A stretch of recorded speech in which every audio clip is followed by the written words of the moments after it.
दोस्तों नमस्कार, स्वागत है आपका बड़ी खबर बड़े खुलासे में। दोस्तों, जैसे कि उम्मीद थी कि मोदी सरकार ने अब पाकिस्तान पर बड़ा प्रहार किया है।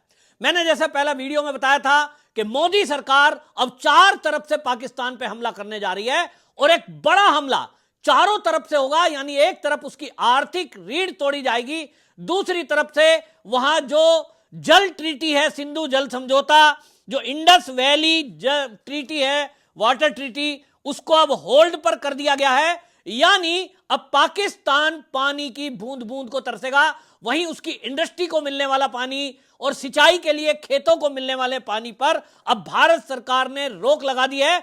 और अब इसको होल्ड पर करने का मतलब यह है कि अगले आने वाले दिनों में पाकिस्तान में भारी तबाही होने जा रही है। सिंधु नदी, झेलम नदी और चिनाब नदी, तीन नदियों का पानी पाकिस्तान को ये इंडस वैली वाटर ट्रीटी के तहत मिलता है, जो कि अब उसको नहीं मिलेगा। एक बड़ा फैसला यह हुआ है और इसके साथ ही यह भी फैसला हो गया कि भारत में जो दूतावास है पाकिस्तान का, उसको बंद किया जाएगा और उसको इमीडिएट ऑर्डर कर दिया गया है कि अपने कर्मचारियों को यहां से पाकिस्तान वापस ले जाइए। 48 घंटे का मात्र समय दिया गया है। तीसरा बड़ा फैसला मोदी सरकार का हुआ है कि पाकिस्तान के नागरिक जो भी भारत में आए हुए हैं, चाहे वो किसी व्यापार के कारण, चाहे वो टूरिस्ट वीजा पर हैं, चाहे वो स्टूडेंट वीजा पर हैं, सबको रद्द कर दिया गया है। जी हां, सभी वीजाओं को रद्द कर दिया गया है, चाहे वो टूरिस्ट वीजा पर हैं, चाहे वो स्टडी वीजा पर हैं, चाहे वो किसी रिश्तेदारी की शादी में आए हैं। 48 घंटे का समय दिया गया है कि आप अपने देश वापस लौट जाइए, आपका वीजा रद्द है। पुलिस ढूंढ ढूंढ कर उनको वापस बॉर्डर पे भेजेगी। चौथा बड़ा फैसला यह करा गया है कि अटारी बॉर्डर को पूरी तरह से बंद कर दिया जाएगा। यानी अब जो ट्रक भारत के पाकिस्तान में माल लेकर गए हुए हैं, जो अटारी बॉर्डर पर पाकिस्तान के ट्रक खड़े हैं, उनको भी अब तत्काल प्रभाव से कह दिया गया है कि अपने अपने देश में चले जाएं। ये अटारी बॉर्डर अब सील कर दिया जाएगा। अब युद्ध के लिए तैयार हो जाइए। पाकिस्तान को अब उसकी हरकतों का पूरा खामियाजा भुगतना पड़ेगा, क्योंकि आप सोचिए कि पाकिस्तान की सेना का जनरल मुनीर वो एक टीवी पैनल पर बैठकर कहता है कि हमारे लिए कश्मीर, हम इसकी जान की बाजी लड़ा देंगे और हम तो हिंदू के साथ रह ही नहीं सकते, इसलिए हमने पाकिस्तान बनाया था और हम किसी कीमत में हिंदू को कश्मीर में सहन नहीं करेंगे। उस बयान को इस आतंकी हमले से जोड़कर देखा जा रहा है, जहां नाम पूछ पूछ कर हमला किया गया और बाकायदा यह आतंकी संगठन ने, जो तहरीके तालिबान है, उसकी तरफ से मैसेज दिया गया कि हमने तो यह हमला इसलिए किया है क्योंकि मोदी सरकार ने 80,000 नागरिकों को कश्मीर की नागरिकता दी है, उनको यहां का मूल निवास प्रमाण पत्र दिया है, उनको रहने के लिए स्थान दे रही है सरकार। हम किसी हिंदू को कश्मीर में बसने नहीं देंगे। तो धारा 370 हटाने के बाद मोदी कमिटमेंट करते हैं कि हम कश्मीर के हालात सामान्य करेंगे और वहां जिस तरह से विकास किया गया है, जिस तरह से टूरिस्ट बढ़े हैं वहां पर, वो संख्या पिछले साल करोड़ से ऊपर गई है। और इसीलिए बोखलाट में पाकिस्तान ने टूरिस्टों को टारगेट किया। उसका एक सूत्री कार्यक्रम है कि कश्मीर के जो वर्तमान लोग रह रहे हैं कश्मीर में, जो 99.9% मुस्लिम है, वो चाहता है कि वो भिखारी हो जाए, वो उसकी तरह कंगाल हो जाए, ताकि फिर उनके हाथ में बंदूक थमाना और पत्थर थमाना उसको आसान हो जाए। लेकिन अब यह होने वाला नहीं है। जिस तरह से कश्मीर से तस्वीरें आ रही हैं, वहां कश्मीर के नागरिक और कश्मीर में भारत से गए हुए टूरिस्ट एक साथ पूरी ताकत के साथ खड़े हैं। यानी उसके मंसूबों को समझ चुके हैं कश्मीर के लोग भी और भारत के नागरिक भी, और इसलिए उसका हर तरह से मुकाबला होगा। कल सर्वदलीय बैठक बुलाई गई है, जिसमें राजनाथ सिंह रक्षा मंत्री पूरे सदन को, मतलब पूरे विपक्ष को ब्रीफ करेंगे। और उन्होंने मीडिया में भी जो ब्रीफिंग की है, वो तीनों सेनाओं के अध्यक्षों से बात करने के बाद की है। इशारा बिल्कुल साफ है कि अब एक तरफ आर्थिक रीढ़ तोड़ी जाएगी, दूसरी तरफ उससे व्यापारिक रिश्ते खत्म कर दिए जाएंगे, और तीसरी तरफ अब सेना मूव करेगी। और वो कब करेगी, कैसे करेगी, बस उसका इतना ही मैं आपको बता सकता हूं कि पहले सर्जिकल स्ट्राइक और एयर स्ट्राइक जो हुए हैं, जिसमें एक बार में 300 लोग मारे गए थे, एक बार में 200 आतंकवादी मारे गए थे, इस बार उन दोनों आक्रमण से बड़ा आक्रमण जल थल नभ तीनों सेनाएं मिलकर के करेंगी और पाकिस्तान के 3 टुकड़े कम से कम होंगे और एक टुकड़ा भारत अपना वापस लेगा जो पीओजेके है। यानी पीओजेके का अब भारत में विलय होना यह तय हो चुका है, क्योंकि ज्यादातर आतंकी अड्डे वहीं से चलते हैं।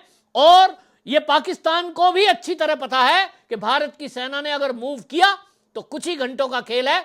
भारत में जिस तरह से आक्रोश है पाकिस्तान को खत्म करने के लिए, भारत के लोग भी तैयार खड़े हैं, सेना भी तैयार खड़ी है, और यह बड़ा हमला पाकिस्तान के ऊपर मोदी ने किया है।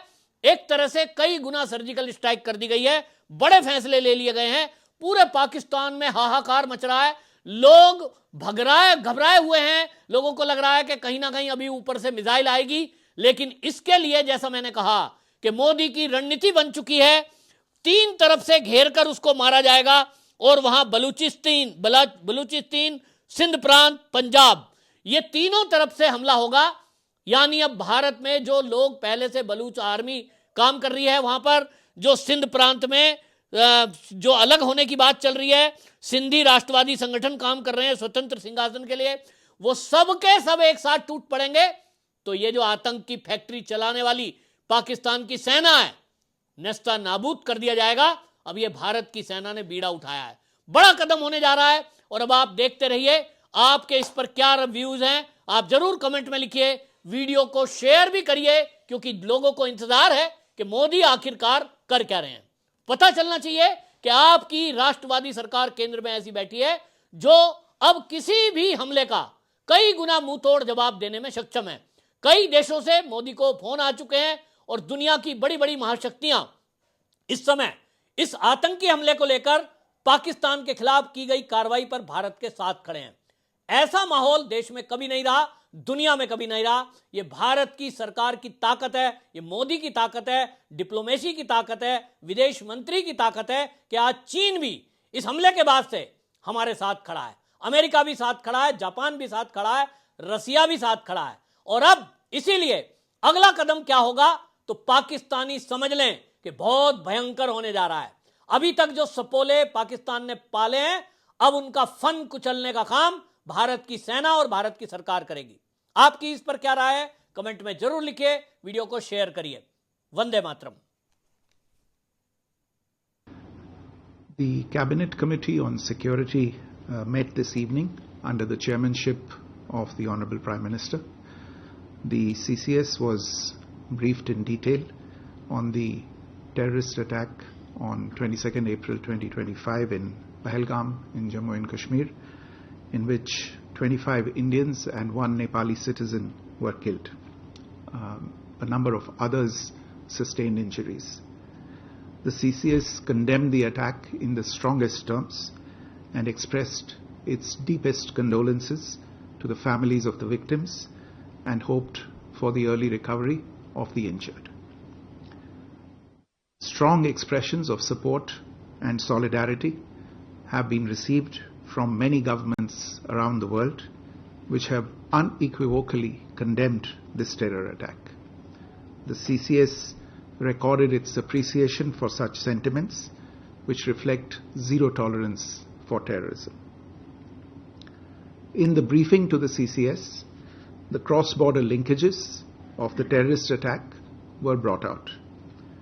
It was noted that this attack came in the wake of the successful holding of the elections in the Union Territory and its steady progress towards economic growth and development. Recognizing the seriousness of this terrorist attack, the CCS decided upon the following measures. 1. The Indus Waters Treaty of 1960 will be held in abeyance with immediate effect until Pakistan credibly and irrevocably abjures its support for cross-border terrorism. 2. The integrated checkpost Atari will be closed with immediate effect. Those who have crossed over with valid endorsements may return through that route before 1 May 2025. 3. Pakistani nationals will not be permitted to travel to India under the SAARC visa exemption scheme visas. Any SVAS visas issued in the past to Pakistani nationals are deemed cancelled. Any Pakistani national currently in India under SVES visa has 48 hours to leave India. 4. The defense, military, naval and air advisors in the Pakistani High Commission in New Delhi are declared persona non grata. They have a week to leave India. India will be withdrawing its own defense, navy and air advisors from the Indian High Commission in Islamabad. These posts in the respective High Commissions are deemed annulled. 5 support staff of the service advisors will also be withdrawn from both High Commissions. 5. The overall strength of the High Commissions will be brought down to 30 from the present 55 through further reductions to be effected by 1st May 2025. The CCS reviewed the overall security situation and directed all forces to maintain high vigil. It resolved that the perpetrators of this attack will be brought to justice and their sponsors held to account. As with the recent extradition of Tahawwur Rana, India will be unrelenting in the pursuit of those who have committed acts of terror or conspired to make them possible. Thank you very much. Thank you, ladies and gentlemen. With that, we come to the closure of this press briefing. Thank you very much.